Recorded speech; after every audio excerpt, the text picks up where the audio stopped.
Hey guys, I'm Otto from Everything Amiibo, and today I've got this video which is just going to be a quick look at some techs and strategies and combos and strings and all that to do with Corrin's side B. So we're going to go over the basics of Corrin's side B, the basics of the 3 different modes that you can use it, and some special little fun things that I figured out that you can do. So, Corrin's side B actually has 3 different ways you can use it. First up, if you press side B in either direction and nothing else, while you're moving or standing still, you will do a little hop. Secondly, after doing this hop, or while you're in the air, you can press the B button and a direction again to fire out your lance arm thing. And this can either hook into the ground or just damage your opponent.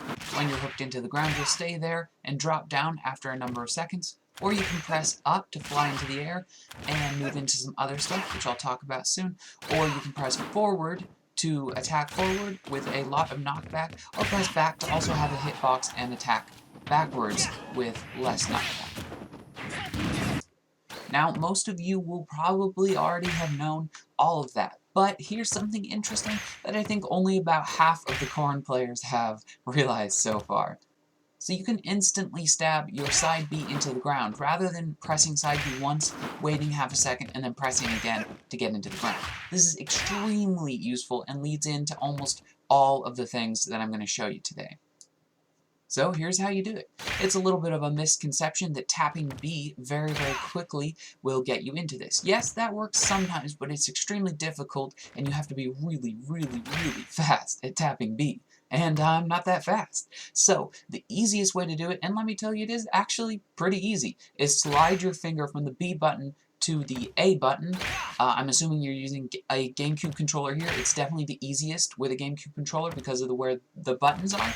You just slide your finger from B to A as quick as possible. Just slide it up, and it doesn't even need to be that quick, and it'll happen every time. You'll get it consistently within about 10 tries, I kid you not.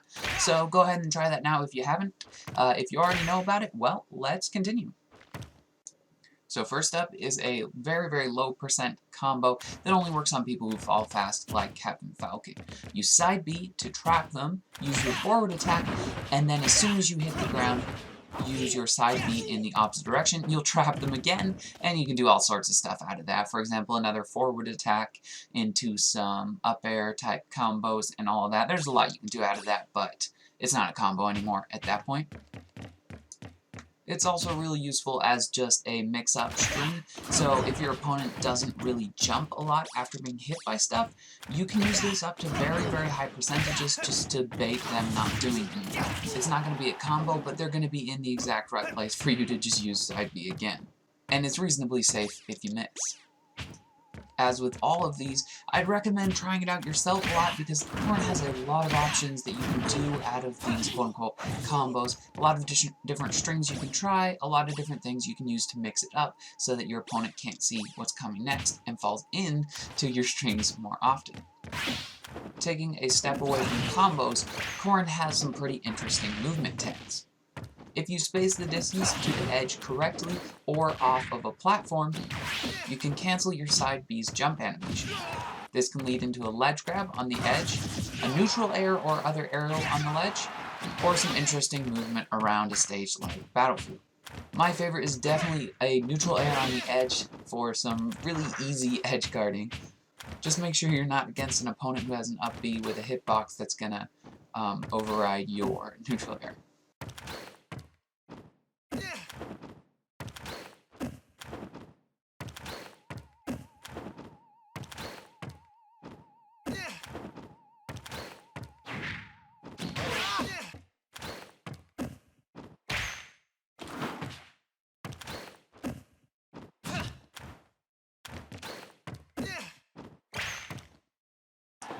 Next up, on certain characters, Corrin's back throw can combo into a side B catch.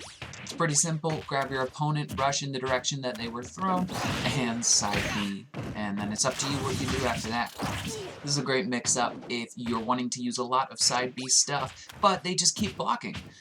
Psych them out with a bunch of safe side Bs so they get trigger happy with their shield, then run up back throw into side B. So along with being a great string starter, side B is also a very good finisher. It has a tip mechanic where hitting your opponent with the end of the spear is going to send them a lot further and is a great kill move.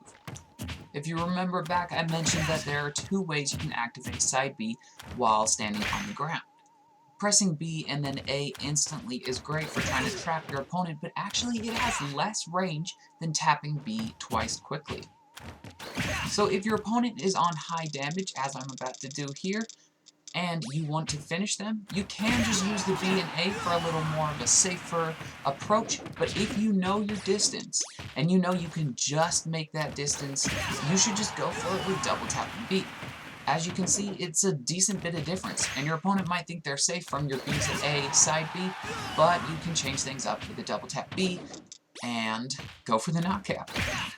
Not only does it have a longer range to surprise your opponents with, but it also kills a lot earlier than catching your opponent inside B and using the forward attack.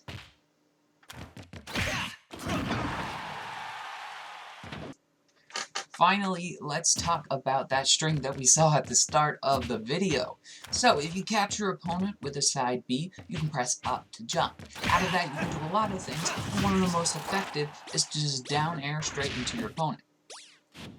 What you're hoping for is that they do a get-up attack, or just a standard get-up with a small amount of invincibility, and by the time you hit them, they will be completely vulnerable to your down air. And the reason this is such a good attack is because down air's knockback positions you perfectly for another side B catch, which of course goes into a jump up, down air, to side B catch, to jump up, to down air, to side B catch, etc., etc. It doesn't work at higher percentages and on certain people, and it's most definitely not a combo. It's a mix-up string, but it looks really cool, and it works. If you place it right, if you know what your opponent's gonna do, it works. And there's also a lot of stuff you can do out of it. So if you see that your opponent is actually gonna roll out of their stun rather than attack or stand up, you can fastball to side smash. You can just retreat in the opposite direction and try again. You may have lost out on the damage of a forward attack, but still, it's completely safe in some ways. Of course, your opponent could roll out the way and then jump up and up air, but even then, I'm pretty sure you have plenty of time to air dodge. So here's some fun stuff that I did with it. Alright, thank you so much for watching, guys. I hope you learned a lot about some of the fun things you can do with Corrin's side B attack. Make sure you try out all these things and see what new things you can find yourself. If you enjoyed this video, or if you found it all informative, make sure you please leave a like and subscribe to Everything Amiibo for more on Corrin and Smash Brothers and for more Nintendo toys and games. I will see you guys later.